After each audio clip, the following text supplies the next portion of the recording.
नमस्कार मित्रों, आज हम वर्ण विचार के पार्ट 2 दूसरा क्लास ले रहे हैं। पहले कल हमने वर्ण विचार का पार्ट 1 लिया था, जिसमें वर्ण विचार सबसे पहले हिंदी व्याकरण की परिभाषा, उसके अंदर व्याकरण के 4 भागों में हमने पहला भाग लिया था वर्ण विचार। जैसे हम आज पढ़ने वाले वर्ण विचार के कुछ टॉपिक पीछे रह गए हैं।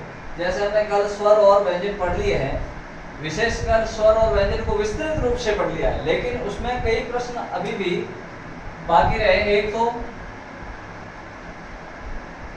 होश,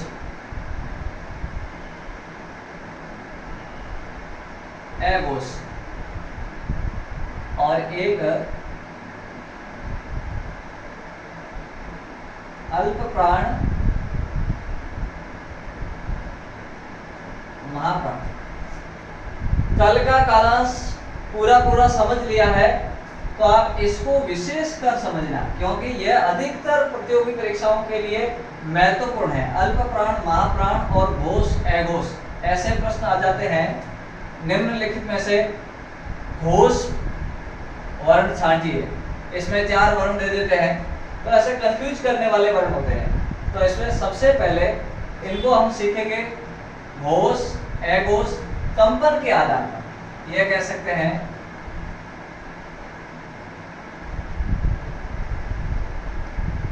कंपन के आधार पर वर्णों का विभाजन। कंपन के आधार पर वर्णों का विभाजन घोष वर्ण और अघोष वर्ण। मैं बिल्कुल एक आपको साधारण ट्रिक्स बताऊंगा जो आराम से याद हो जाए। आपको रटी विद्याएं किताब के अंदर आप रट दोगे, याद नहीं होगा, इसलिए साधारण से। अघोष का मतलब आप सघोष लिख सकते हो। अभी अपन पढ़ेंगे सघोष, अघोष, अघोष, इसके बाद लिखे सघोष।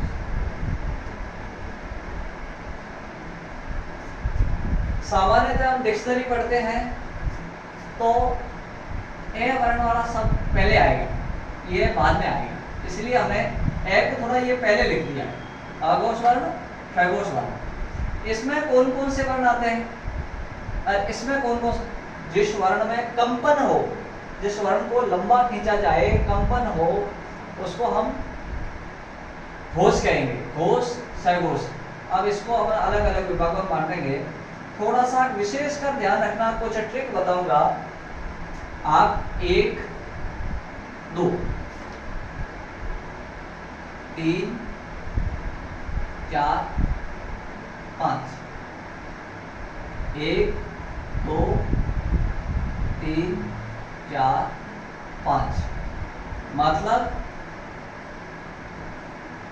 सबसे पहले हमने कल पढ़ा था व्यंजनों में स्पर्श व्यंजन। स्पर्श व्यंजन का क वर्ग 1, 2 का मतलब होता है एक वर्ग का पहला और दूसरा अक्षर, मतलब क और ख वर्ग। यह अघोष वर्ग है। 3, 4, 5 का मतलब होता है ग, घ और ड़, ये होते हैं सघोष वर्ग। वैसे ही इसमें च वर्ग का च, छ, ये हो गए अघोष। 6, ज, य, ये हो गया सघोष। वैसे ही ट, थ, इसमें हो गए ड, ढ, य, अ, ह, द, ध, न, अ, ह, ब, ब, न। कहना बिल्कुल सरल है। प्रत्येक स्पर्श व्यंजन का पहला दूसरा अघोष में, तीसरा चौथा पांचवा इसमें आ जाएगा सघोष में। इसमें कोई दिक्कत नहीं है, बिल्कुल नॉर्मल है। आगे वाले वर्ण क्या होंगे वह मैं बताता हूं। तो इसमें आगे क, ख, च, छ, ट, ठ, त, थ, प, फ। इसमें और मिल जाएंगे आपके य, र ल व, यह सहघोष वर्ण है, घोष वर्ण है। और सभी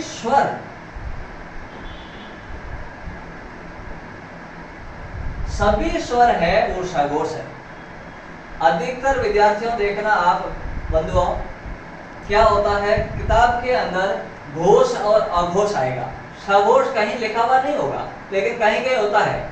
इसलिए आप घोष और सघोष में देख लेना। घोष में ये चीज आएगी यरलव, और सभी स्वर घोष में आएंगे। इसमें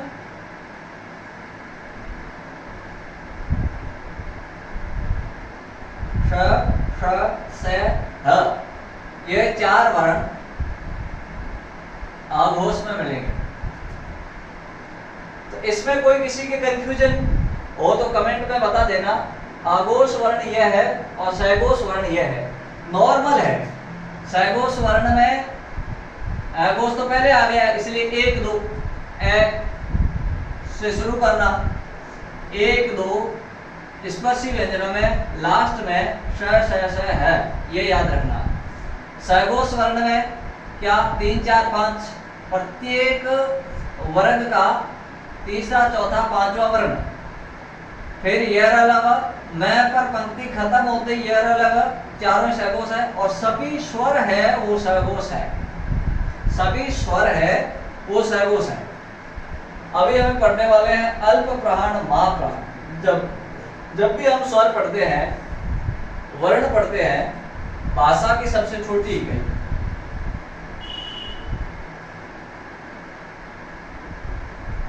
भाषा की सबसे छोटी इकाई वर्ण। वर्ण पढ़ते हैं तो हमारे मुख से वायु निकलती है, उसको हम बोलते हैं प्राण वायु। क्या बोलते हैं? प्राण वायु।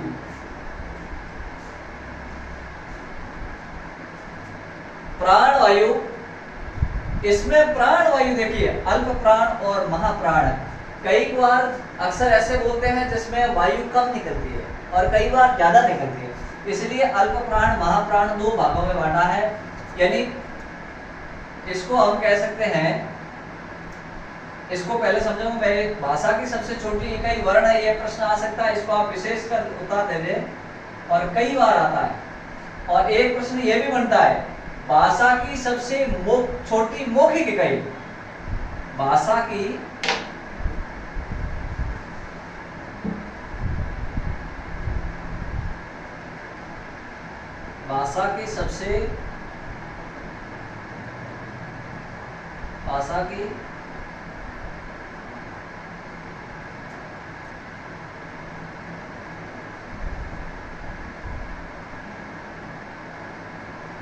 सबसे छोटी मौखिक इकाई। यदि भाषा की सबसे छोटी मौखिक इकाई पूछ लिया जाए तो आपको इसमें विशेषकर ध्यान रखना है, ध्वनि लिखना है। हमने पढ़ा है ना, कल की क्लास में पढ़ा था, वर्ण और ध्वनि एक ही है, लेकिन ध्वनि होता है मौखिक शब्द। जैसे मैंने बोला अ, क, ये ध्वनि है। और यदि लिख दिया क, ये आ गया वर्ण है, यह वर्ण है। और यदि हमने बोला है तो वो ध्वनि है। ध्वनि और वर्ण में इतना अंतर है, इसलिए यदि ऐसा प्रश्न पूछ लिया जाए कि भाषा की सबसे छोटी मौखिक इकाई, तो हम लिखना है ध्वनि। और भाषा की सबसे छोटी इकाई वर्ण, और भाषा की सबसे छोटी लिखित इकाई, ये भी प्रश्न बन सकता है। कंफ्यूज करने वाला प्रश्न है, विशेषकर ध्यान रखना। भाषा की सबसे छोटी लिखित इकाई तो वर्ण होगा, और भाषा की सबसे छोटी इकाई तो भी वर्ण। भाषा की सबसे छोटी इकाई बोलते हैं तो ध्वनि नहीं लिखना है, वर्ण लिखना है। ध्वनि जब लिखना है कि विशेषकर बोल दिया जाएगा मौखिक, भाषा की सबसे छोटी मौखिक इकाई तो ध्वनि लिखना है। प्रश्न यह जाए, अर्थ के आधार पर भाषा की सबसे छोटी इकाई तो होगा शब्द। भाषा की 3 इकाइयां हैं, ये भी आप विशेष कर लिखना, भाषा की 3 इकाइयां हैं। कल हमने पढ़ा था व्याकरण के 4 पार्ट, वर्ण, शब्द, पद और वाक्य। वैसे ही भाषा के अंग, भाषा के अंग वर्ण, शब्द, वाक्य। वर्ण, शब्द, वाक्य भाषा के 3 अंग है। तो भाषा की सबसे छोटी इकाई वर्ण, भाषा की सबसे छोटी मौखिक इकाई ध्वनि, अर्थ के आधार पर भाषा की सबसे छोटी इकाई शब्द, और भाव के आधार पर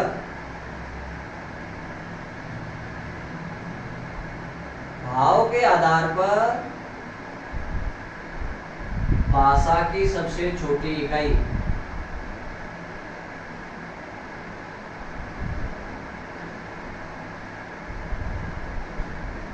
तो मित्रों हो जाएगा वाक्य। इसके बाद हम वर्ण विचार पढ़ने के बाद में हम भाषा भी पढ़ेंगे, इसलिए ये एक बार टॉपिक आप बता लीजिए। भाषा की सबसे छोटी इकाई महत्वपूर्ण प्रश्न है। भाषा की सबसे छोटी लिखित या मौखिक इकाई, ये भी लिख दिए। अर्थ के आधार पर भाषा की सबसे छोटी इकाई, यह प्रश्न बनता है, शब्द होगा उस समय। और भाव के आधार पर भाषा की सबसे छोटी इकाई वाक्य होगा। तो लिख दिया, ये सारा लिख लेना। लास्ट वाला भाव और भावार्थ भी लिख सकते हैं। भाव भावार्थ के आधार पर भाषा की सबसे छोटी इकाई वाक्य, ये सारा लिख देना। अब हम देखेंगे अल्प प्राण, महाप्राण। ये भी एक ट्रिक है, नॉर्मल है, आप थोड़ा सा समझने का प्रयास करेंगे। घोष और आघोष में क्या था, 1 2 3 4 5, 1 2 3 4 5। फिर घोष में य र ल व, उसमें श श श ह, सभी स्वर घोष में आएंगे। अल्प प्राण महाप्राण में क्या है, अल्प प्राण में देखिए 1 3 5, यानी विषम संख्या। 1 3 5 का मतलब क्या, क ग ड़। वैसे ही च ज य त द त द न प ब म, ये अल्प प्राण है। महाप्राण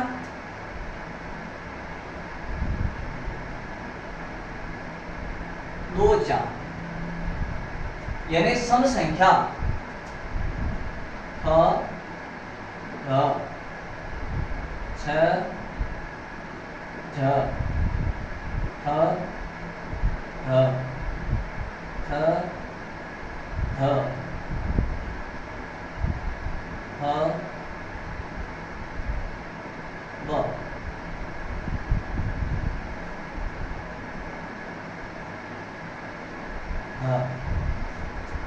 ये अल्प प्राण महाप्राण स्पर्शी व्यंजनों का एक ट्रिक है। ये स्पर्शी व्यंजन है, वो इस आधार पर अल्प प्राण और महाप्राण में चले जाएंगे। अब हमने क्या किया था, ये र ल व में किसको किया था, घोष में किया था, उसमें घोष में किया था। अभी यहाँ पर आपको अल्प प्राण में आ जाएंगे, ये र ल और व, और सभी स्वर अल्प प्राण में आएंगे।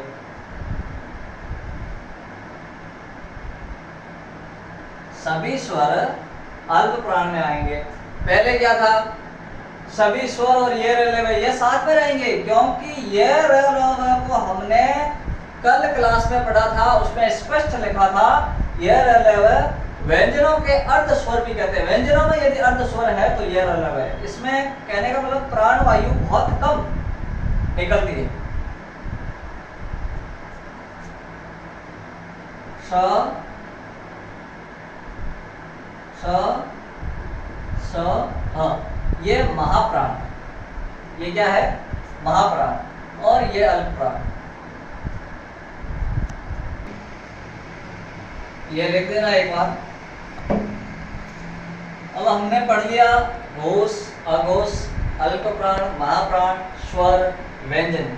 ये सारा पढ़ने के बाद में सबसे पहले हमने स्वर कौन कौन से थे? कल की क्लास में था व्यंजन। एक विशेषकर ध्यान रखना, कल की क्लास सबको देखना। जब तक हम पीछे वाली क्लास नहीं देखेंगे आगे वाली क्लास समझ में नहीं आएगा। स्वर व्यंजन के प्रकार सारे पढ़ लिए। आज हमने घोष, अघोष पढ़ लिया, अल्पप्राण, महाप्राण पढ़ लिया। अब हम पढ़ने वाले हैं उच्चारण स्थान, वर्णों के उच्चारण स्थान।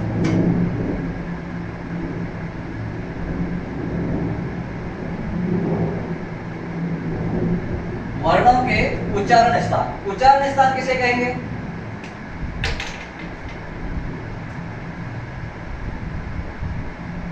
जिस स्थान से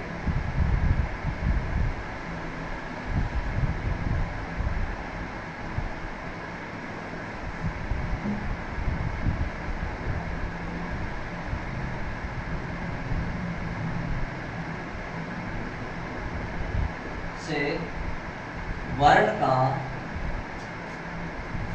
स्पर्श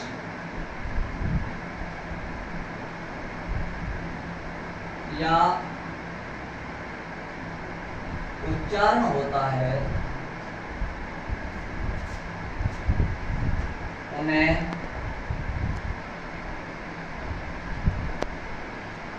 उच्चारण स्थान कहेंगे।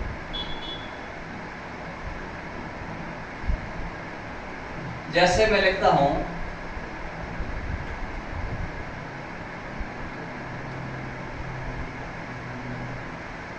कंठ,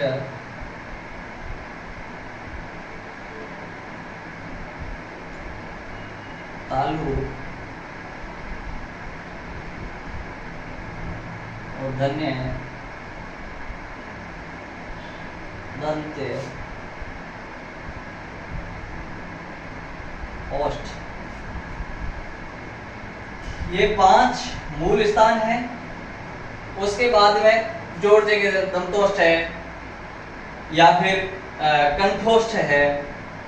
तो कंठे में क्या कौन कौन से व्यंजन आएंगे? सबसे पहले व्यंजन लिखेंगे हम।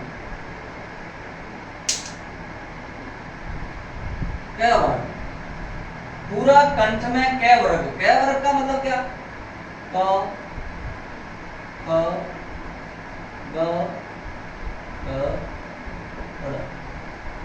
और एक आएगा ह। क्या आएगा? ह। ये कंठ है। और साथ साथ में यदि स्वर भी लिखे हैं तो आप स्वर इधर लिख दें।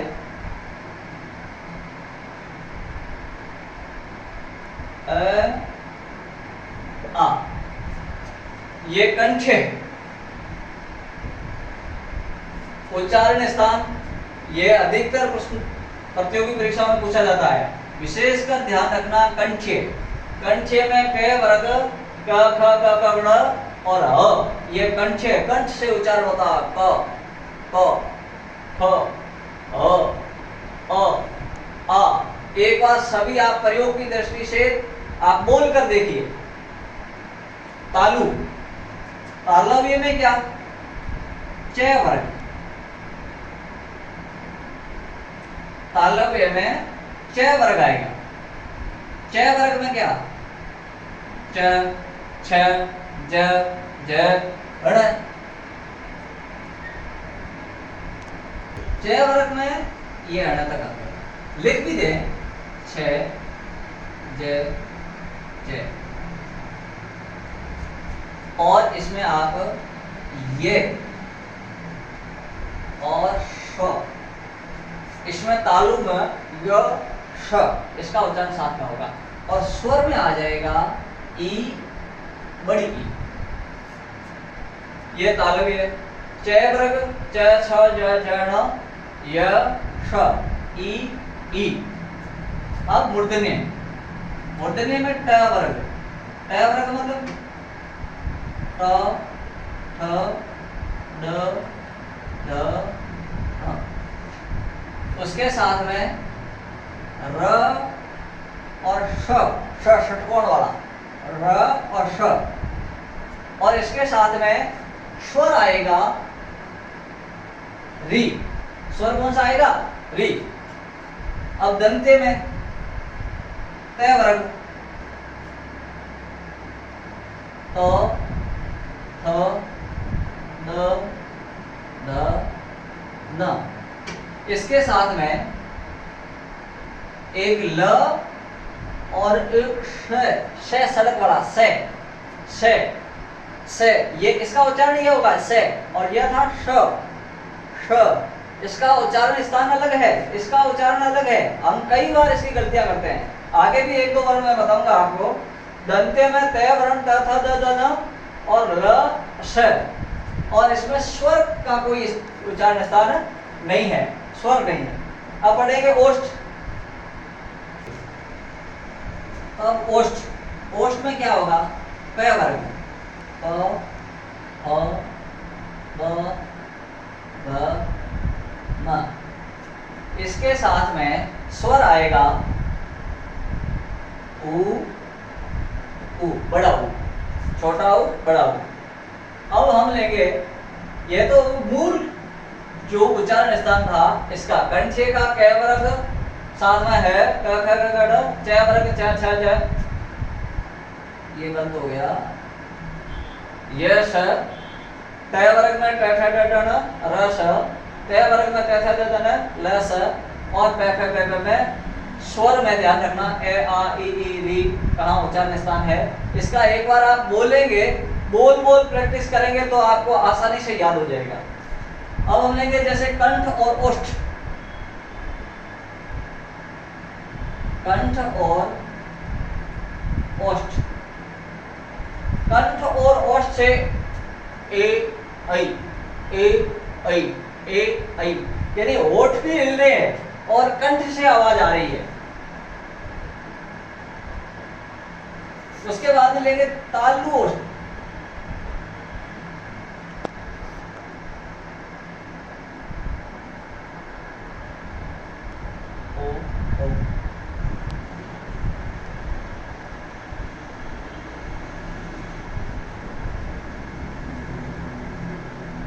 इसमें आ जाएगा ओ